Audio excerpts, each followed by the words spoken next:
All right, let's dive deep into the world of Lord Shiva. Today, we're exploring his avatars. Ah, yes. Those fascinating manifestations.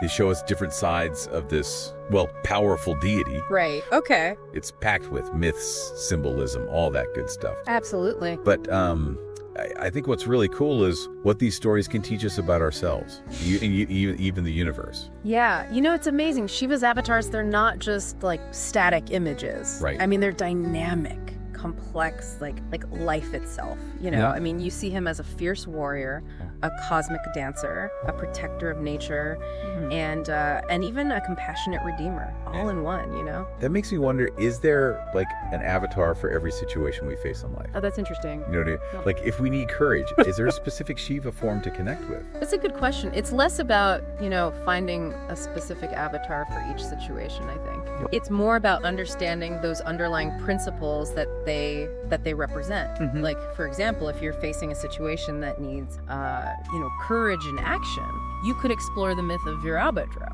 Okay, Virabhadra. who embodies that righteous fury. All right, let's start there. Tell me about Virabhadra. Why is he so furious? What's going on? Okay, so picture this. Shiva's consort, Sati. Mm-hmm. She attends this big ritual Okay. hosted by her father, Daksha. All right. But Daksha disrespects Shiva. Oh, no. Yeah, and Sati. She can't bear this insult to her beloved. Right. So she takes a really drastic step. Oh, no. What does she do? She self-immolates. Wow, that's intense. So this is not like just family drama. This is like cosmic proportions. Right. What happens next? So Shiva is consumed by like grief, rage at this injustice, and he plucks a lock of his hair, Okay. throws it to the ground, Okay. and from that lock Yeah. arises Virabhadra. This terrifying warrior, adorned with skulls, wielding all these fearsome weapons, and his purpose to avenge Sati and uphold that cosmic order. It sounds like sometimes even the most peaceful deities have a breaking point. Yeah. But isn't anger like a negative thing? How can this be like righteous fury? You're right, good point. Virabhadra's anger, it isn't about personal revenge. Right. No, it's about protecting what's sacred, you know? Upholding Dharma, Mm-hmm. that cosmic order, justice, that governs the universe. Okay. It's a force for good, making sure balance is restored, Mhm. even if it has to be through destruction. So it's like saying there are times when we need to stand up for what's right, you know? Yeah. You know, even if it means like shaking things up. Yeah. Having that fire to fight for justice, protect those who need it. Exactly. Virabhadra teaches us sometimes, you know, that controlled anger Right. can be a catalyst for positive change, you know? Channeling that energy, making a better world. I like that. Okay, so we've got this like fiery warrior energy. Right. But let's shift gears, go to a different manifestation of Shiva's power, one that's more about creation Okay. and balance. Right. Nataraja, Yes. the cosmic dancer. Nataraja. I've seen images of Nataraja. He's the one with multiple arms dancing in a circle of fire. Yes, that's him. I've always found that so captivating. What's the story behind this this dancing deity? All right, so the story takes us to the Daruka forest. Yep. There's this group of sages. They're deep in their rituals, Mhm. and they're really convinced of their superiority, their knowledge. Oh no. Shiva wants to teach them like a lesson in humility. Okay. So he appears as a simple beggar. But the sages, they're blinded by their arrogance, you know? Right. And they don't even recognize him. They Oh. try to shoo him away. I could already see where this is going. It's never a good idea to mess with Shiva, right? Right. So to show them his true nature Mhm. and the limits of their knowledge, Mhm. Shiva transforms into Nataraja, the cosmic dancer. Okay. Now his dance, the Tandava, Yeah. it's not just a performance. Yeah. It's a representation of the universe Yeah. in motion. Good. It's creation, preservation, destruction. It's all woven together in this cosmic ballet. So every atom, every particle is part of this dance. That's pretty mind-blowing. It is. And think about this. There's actually a statue of Nataraja at CERN. What's CERN? It's the European Organization for Nuclear Research, you know, where scientists are exploring the subatomic world. Oh, okay. And they see these parallels between the dance of subatomic particles and Shiva's cosmic dance. Wow. So it's like this beautiful blend of ancient wisdom and modern science. I love that. It shows how these, ancient myths still speak to us today, even in science. Yeah. So while Virabhadra shows us that power of righteous action, Nataraja reminds us everything's connected, always in motion, always changing. It's like a beautiful, awe-inspiring concept. It is. But Shiva's dance isn't always about, cosmic creation. Right. Sometimes it's a reminder of life's impermanence and the need for humility. Okay. Which brings us to Bhairava. The fearsome guardian. So we've gone from fury to cosmic dance, and now we're talking fearsome guardians. All right, I'm intrigued. Tell me about Bhairava. What makes him so, formidable? Bhairava is that aspect of Shiva that confronts arrogance and protects those sacred spaces. He's a reminder that time, or Kaal, it's powerful and nothing escapes it. So he's like a cosmic enforcer, like making sure everything stays in line. You could say that. Do you remember that story where Brahma, the creator god, he gets a little too proud? Oh, and claims superiority over Shiva and Vishnu. Yeah, I remember that. Brahma, he doesn't always make the best choices. Well, to put Brahma back in his place. Yeah. Shiva appears as Bhairava. Okay. And he severs one of Brahma's heads. Oh, wow. Not out of cruelty, but to symbolize that destruction of ego. Yeah. The need for humility. Right. That severed head. Yeah. It serves as a reminder that unchecked pride can lead to downfall. Yeah, it's a powerful image. And a good reminder that even gods can get a little too big for their britches. Right. I have a question, though. Bhairava is often shown with a dog.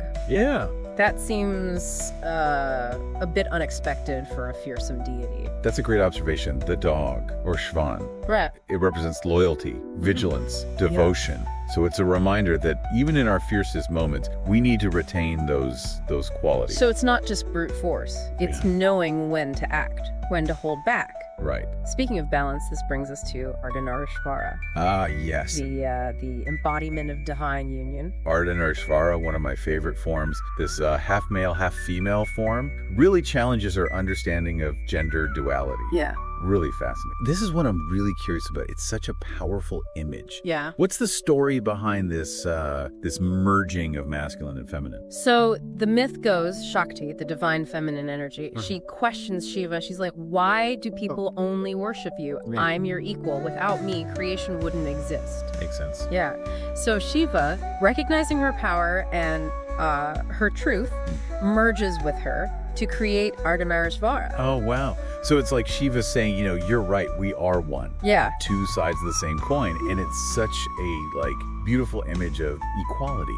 Yeah. And balance. It is. Ardhanarishvara goes beyond those limitations of typical gender roles, expectations. The right side, Shiva, embodies the masculine with his trident tiger skin. Right. The left, Shakti, radiates the feminine with her flowing hair, lotus flower, and yet they're one seamless being. It's like saying within each of us, we have both masculine and feminine qualities. It's about finding that harmony, right? Yeah, exactly. Ardhanarishvara encourages us to embrace that wholeness, recognize that the divine isn't limited by gender or any duality, really. So if we're talking about balance and the interconnectedness of everything, we've got to talk about Neelkanth. Neelkanth, yes. The blue-throated savior. The blue-throated savior. Now, I know this one involves poison. Yes. And a blue throat.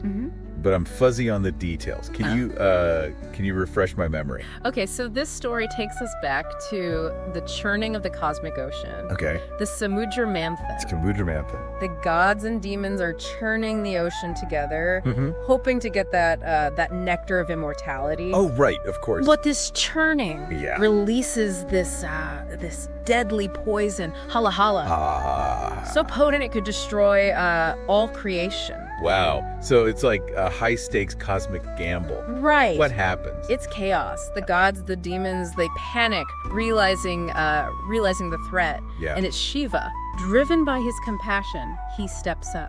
Wow. He swallows the poison. Whoa. Holding it in his throat so it can't spread.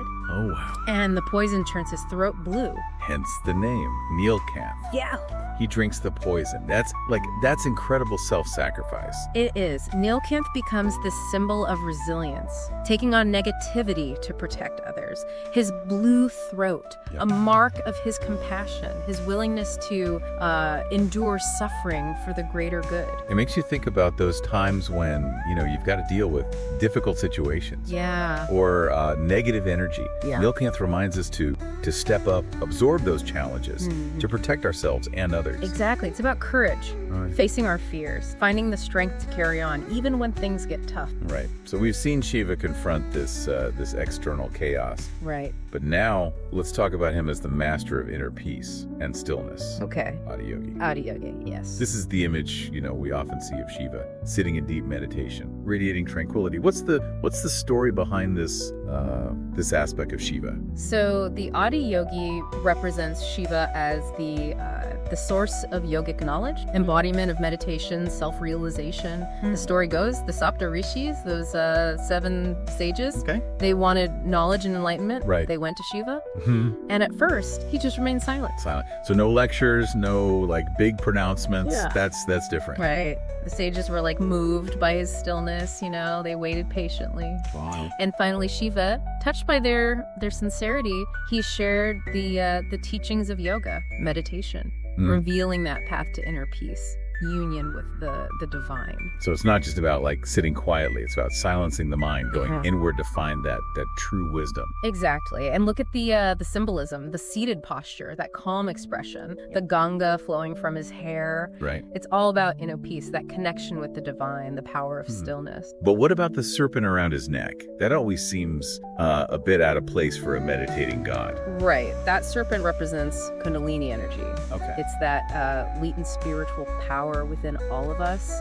Shiva's mastery symbolizes his control over this powerful inner energy, the ability to use it for spiritual awakening. Wow. I'm starting to see there's so much depth, so much symbolism packed into these images of Shiva. Absolutely. It's every detail has a meaning, the lesson to teach us. Exactly. And if you want to explore this idea of the interconnectedness of all beings and Shiva's role as the protector of nature, we need to talk about Pashupatinath. Okay, Pashupatinath. The Lord of Animals. The Lord of Animals. I've heard this name before, but I'm not sure I know the story. What makes this avatar so special? Pashupatinath embodies Shiva's deep connection with all living creatures. Okay. He reminds us that we're not separate from nature, we're part of its intricate web. I remember a story where Shiva turns into an antelope. Yeah. Does that have something to do with Pashupatinath? It does. In that story, Shiva becomes this antelope, right, to teach these arrogant sages a lesson. Both sages again, huh? Yeah, about humility and the sanctity of all lives. The sages, they're too focused on rituals. Right. And they don't see the divine in this humble form of an animal. It's like that saying, don't judge a book by its cover. Exactly. We often miss the sacred because we're blinded by appearance. Pashupatinath reminds us to see that divine spark in all creatures, treat all life with respect, reverence. Speaking of respect, have you heard of the Pashupatinath temple in Kathmandu? I've seen pictures, but I don't know much about it. Tell me more. So it's one of the holiest shrines to Shiva. Okay. And it's on the banks of the Bagmati River, which is sacred. It's said to have purifying powers. Wow. But what's really unique, animals, especially cows and deer, they roam freely there. They're considered sacred, protected, reflecting that spirit of Pashupatinath as the guardian of all beings. It sounds like a place where those boundaries, between humans and animals, the sacred, the natural world, they blur a bit. They do. Pashupatinath reminds us we're all interconnected. So we've seen Shiva as the fierce warrior, the cosmic dancer, the protector of the vulnerable, the master of meditation, the guardian of all life. Is there anything that Shiva doesn't embody? Well, there's one more we need to explore before we wrap up this part of our deep dive. Okay, what's that? We need to talk about Kaal Bhairava, the Lord of Time. We've already talked about time with Bhairava. We have, but Kaal Bhairava, he takes it to a whole new level. Okay, what makes this avatar so different? So, while Bhairava represents time's destructive aspect, Kaal Bhairava is the fiercest, the most uncontrollable aspect of time's passage. Right. He guards those sacred spaces, he punishes wrongdoing, and he's a stark reminder that, well, time waits for no one. Okay, I'm sensing that time is a pretty big deal for Shiva. But didn't we already cover that story about Brahma getting a little too proud? We did, but it seems Brahma has a hard time learning his lesson. Oh, Brahma. This time, he goes even further. He tries to take Shiva's position entirely. Oh no, Brahma, always pushing those boundaries. So how does Shiva respond? Shiva appears as Kaal Bhairava. Okay. This terrifying form, menacing aura, fiery eyes. He confronts Brahma, severs one of his heads, symbolizing that destruction of ego and arrogance. Right. And he carries that head as a constant reminder of time's power, the consequences of pride. Intense. So what's the takeaway here? Besides not messing with Shiva, of course. Kaal Bhairava teaches us to respect time, to use it wisely. Live in the present moment, free from those burdens of the past and worries about the future. Yeah. He reminds us time is precious, constantly flowing. We need to make the most of it. It's a powerful message, especially now when we're all so distracted. Kaal Bhairava reminds us to slow down, to appreciate time's fleeting nature. Exactly. And speaking of powerful forces and epic confrontations, let's talk about one of Shiva's most legendary battles. Okay. Tripurantaka, the destroyer of those 3 demon cities. This sounds like something out of an epic poem. Right. Tell me more. What are these cities, Yeah. and why do they have to be destroyed? Imagine 3 incredibly powerful cities. Tripura, Good.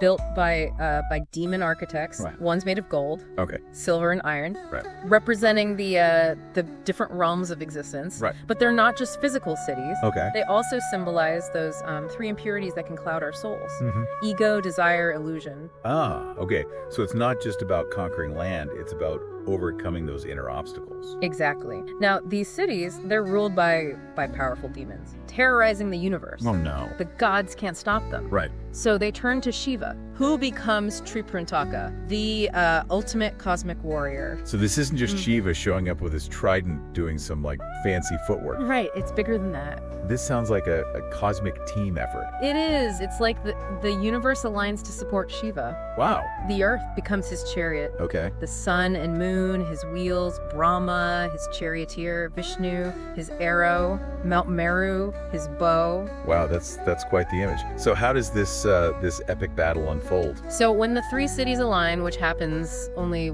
once every 1,000 years, Oh wow. Shiva releases his arrow, one shot, destroys all 3 cities, Wow. shatters the demon's power, balance is restored to the cosmos. It's a powerful symbol of overcoming challenges, harnessing your inner strength to face your fears and achieve liberation. Yes, Tripurantaka's victory reminds us destruction can be a part of renewal, transformation. Okay. Sometimes we have to let go of old patterns, beliefs, attachments to make room for new growth, possibilities.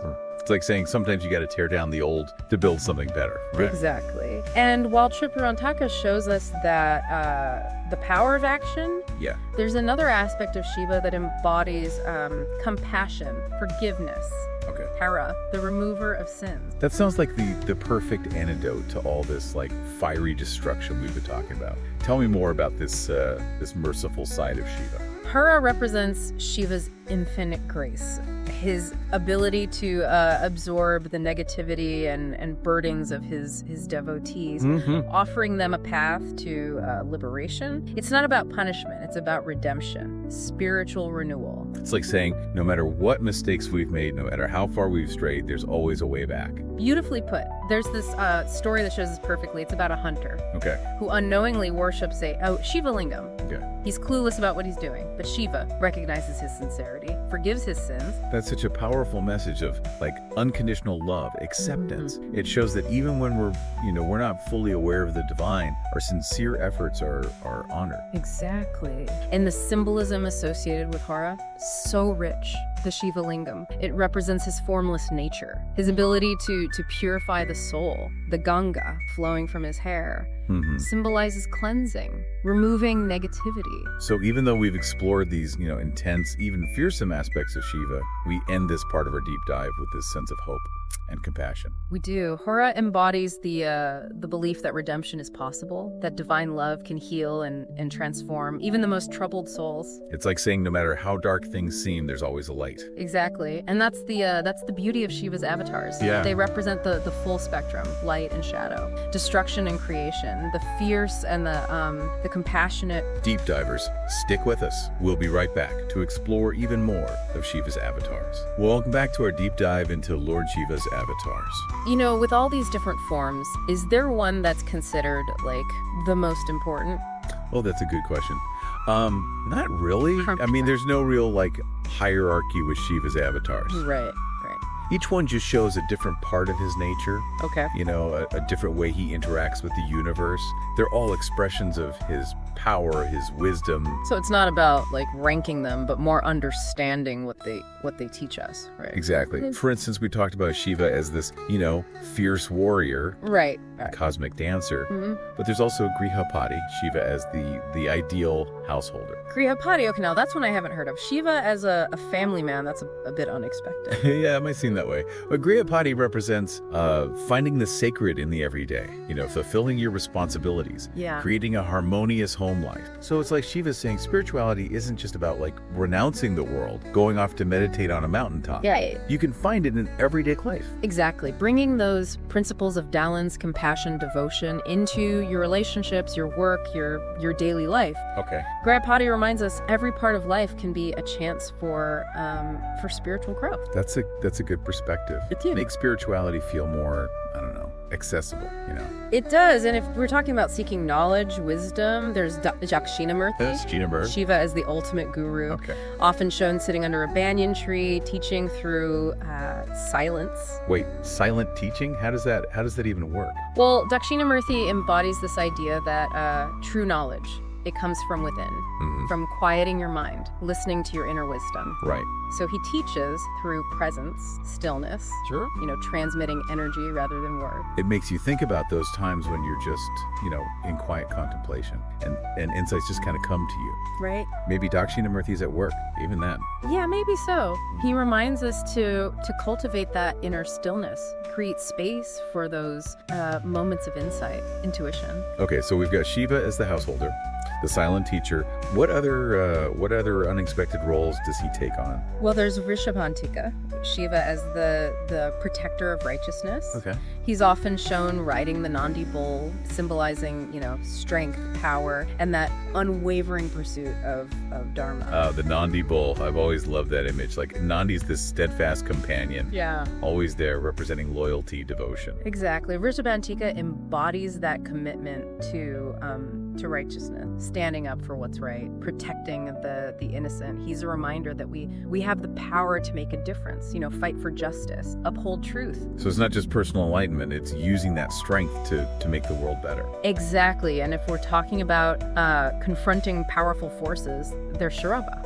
Like, he's a unique one, a bit fearsome. He's this part lion, part bird creature, sometimes with multiple heads, limbs. Okay, that's a visual. I'm not sure I can fully picture why this unusual form. What's the story behind Sharaba? So the story goes, Vishnu, in his Narasimha avatar, the half man, half lion, he defeats a demon. Right. But his rage, even though it started as righteous, it becomes uncontrollable, threatening the balance of everything. So even a god's anger can become destructive if it's not kept in check. Exactly. To restore order, Shiva manifests as Sharaba. Okay. A being even more powerful than Narasimha. So it's like there's always a greater force, a cosmic principle of balance that even the gods have to answer to. Exactly. Sharaba represents Shiva's ability to control those really powerful, unruly forces, even in the face of chaos and destruction. There's this force for order, harmony. That's comforting to think about. Even when things seem out of control, there's something working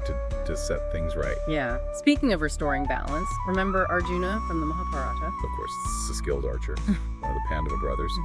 What's his connection to Shiva's avatar? Well, there's this story about Arjuna meeting Shiva. Okay. But Shiva is disguised as Kiratashvara. Kiratashvara. A humble tribal hunter. The hunter? Okay, I haven't heard this one. So Arjuna, proud of his archery skills, he encounters Kiratashvara in the forest. And they both want to hunt this boar that's appeared. Oh, so it's like a standoff, but with a divine twist. I bet Arjuna doesn't realize who he's up against. Exactly. Arjuna's so confident he challenges Kiratashvara to a duel, but no matter what he does, he can't win. Wow. Kiratashvara is just better. Sounds like a humbling experience for the great Arjuna. It is. Arjuna's so blinded by his pride, he doesn't recognize the divine in this ordinary hunter. It's like those other stories, you know, where Shiva appears in disguise, like with with Nataraja and the sages, we miss the sacred because we're focused on the surface. Right. In the end, Arjuna realizes, oh, this is Shiva. Wow. And he surrenders, humbled and enlightened by that experience. So it's not just about strength, skill. It's about humility, recognizing the divine even when it's unexpected. Exactly. Kirtashvari teaches us true strength is about surrendering to something higher. Okay. Recognizing there's always more to learn. Approaching life with humility, with an open heart. Powerful lesson. So we've got Shiva as the humble hunter, teaching us about humility. What other surprises are there? Well, let's talk about Bikshatana, the mendicant Shiva. The mendicant. So we've seen Shiva as a warrior, a dancer, a householder, a teacher, and now a beggar. That's right. But Bikshatana isn't just any beggar. He's depicted as this really handsome, alluring figure, wandering naked, holding a skull bowl, and he captivates everyone he meets. Okay, now that's an image. What's the story behind this form? It's said that after Sati dies, Shiva, overwhelmed by grief, he renounces the world, wanders as Bikshatana. Right. He's mourning, but he's also he's testing the sages and their wise. Oh, those Daruka forest sages again. They never seem to catch a break with Shiva. They don't. No. Known for their arrogance, their inability to see Shiva's true nature. Right. So when Bikshatana shows up, the sages' wives are like totally captivated. They neglect their duties, their husbands. I can see this isn't going to end well for the sages. You're right. They're furious, try to attack Bikshatana, but nothing works. Of course not. And finally, Shiva reveals himself, humbling the sages again, reminding them that that desire and attachment, they're just illusions. So another story about seeing beyond the surface, recognizing that true beauty isn't just about looks. Exactly. Bikshatana challenges us to question our attachments, let go of superficial desires, and seek the sacred in the unexpected. Okay, deep divers. We've explored a lot of Shiva's avatars, but there's still so much more. Yeah. Stick with us as we continue our journey in part 3. All right, deep divers, we're back, and we're in the final stretch of our exploration of Lord Shiva's avatars. We are. I have a feeling we saved some of the most intense ones for last. Yeah, you could say that. We've seen Shiva as the warrior, dancer, householder, teacher, even a beggar. Right. But there are a few more manifestations that really kind of push the boundaries of how we see this deity. They do. All right, so hit me with your best shot. What mind-bending avatar are we tackling next? Let's talk about Kalantaka, the destroyer of Yama, the god of death. Whoa, taking on the god of death. That's a bold move even for Shiva. What's the story there? What's the backstory on this confrontation? All right, so the story centers on this young sage, Markandeya, and he's fated to die young at 16. Oh wow. His parents, they're desperate to save him, so they pray to Shiva for protection. Shiva being the ultimate protector, he steps in. He does. When Yama, the god of death, comes to claim Markandeya, the young sage, he clings to a Shiva lingam for safety. Okay. Shiva sees this devotion and manifests as Kalantaka, this fierce, terrifying form, and confronts Yama. So like cosmic showdown? Yeah. I bet Yama's not too happy about this. No, not at all. It's a battle between life and death, basically. Wow. Kalantaka defeats Yama, kicks him to the curb, you could say, and grants Markandeya immortality. So Shiva conquers death. That's a pretty powerful statement. It is. It really highlights Shiva's role as this protector of those who are devoted to him, his willingness to do anything to protect them. Yeah. But also makes you think about, life and death and immortality. What does it all mean? Right. If death is conquered, then what happens to the cycle of life? Does it just keep going? Exactly. I think it challenges us to see immortality not just physically, but maybe more as a state of being. Okay. Where you transcend those limits of time and mortality. Living a life so meaningful that your essence continues even after your body is gone. Wow, that's a lot to think about. Okay, so we've got Kalantaka facing down the god of death, the ultimate protector. What other awe-inspiring avatars are in store for us? Well, let's talk about Aghora. Aghora. Now that's a name I haven't heard before. What's Shiva like in this form? Aghora is considered one of the most intense, most unconventional forms. Okay. The name itself means not terrible or beyond fear. Okay. And he's often depicted naked, covered in ashes, adorned with skulls.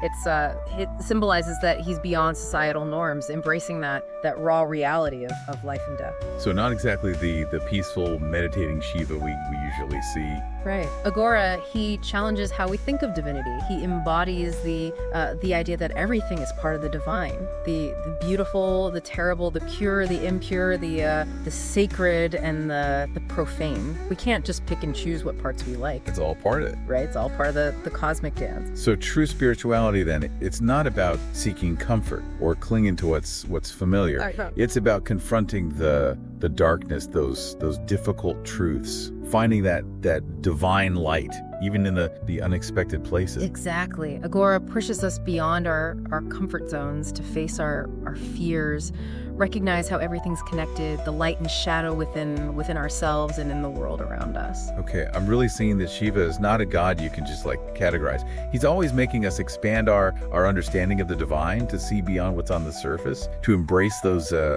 paradoxes. I like that. That's a good way to put it. And that leads us to our final avatar for today, Gangadhara. Gangadhara, yes. That name sounds familiar. Does it have to do with the Ganges River? It does. It means bearer of the Ganga. And in this form, Shiva is shown with the Ganges River flowing from his hair. Ah, yes. I've seen that. It's such a powerful image. But I've always wondered, why is he holding a river on his head? Okay, so the story goes, King Bhagiratha, he was desperate to save his ancestors. They were cursed to wander as ashes. Oh, wow. So he did this intense penance to bring the Ganges River to earth. Because the Ganges had those purifying powers. Exactly. It was believed the Ganges could wash away sins, grant liberation. Right. But the Ganges, it was a celestial river, incredibly powerful, and bringing it down to earth, that could have caused huge destruction. So who could handle that?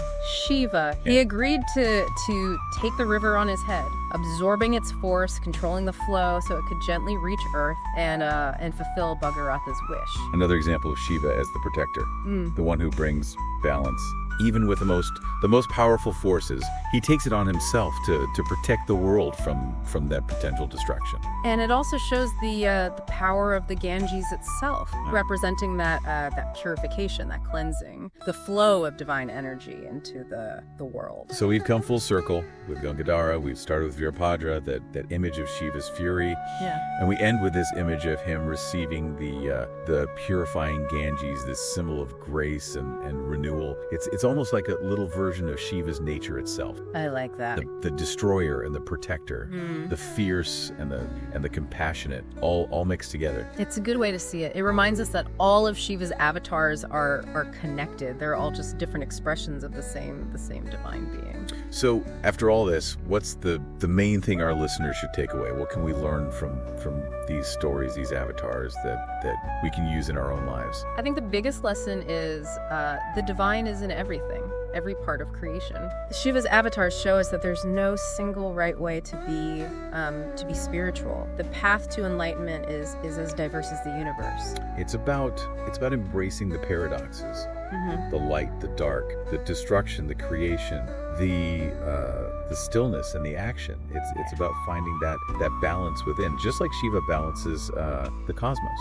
Beautifully said. It's a journey, not a destination. And Shiva's avatars, they're like guides, giving us insights, wisdom along the way. Exactly. And one thing these avatars teach us is that journey is going to be full of challenges, triumphs, intense changes, but through it all, there's this presence, this cosmic force guiding us, protecting us, and leading us towards liberation. And sometimes that force, it might look like a warrior or a dancer, a humble hunter, even a beggar. You just have to keep your heart and mind open to those possibilities. Well said. Deep divers, we've just scratched the surface of Lord Shiva's avatar. But I encourage you, keep exploring. Dive deeper into the myths. Think about the symbolism. Find your own connection to these timeless stories. And as always, keep diving deep.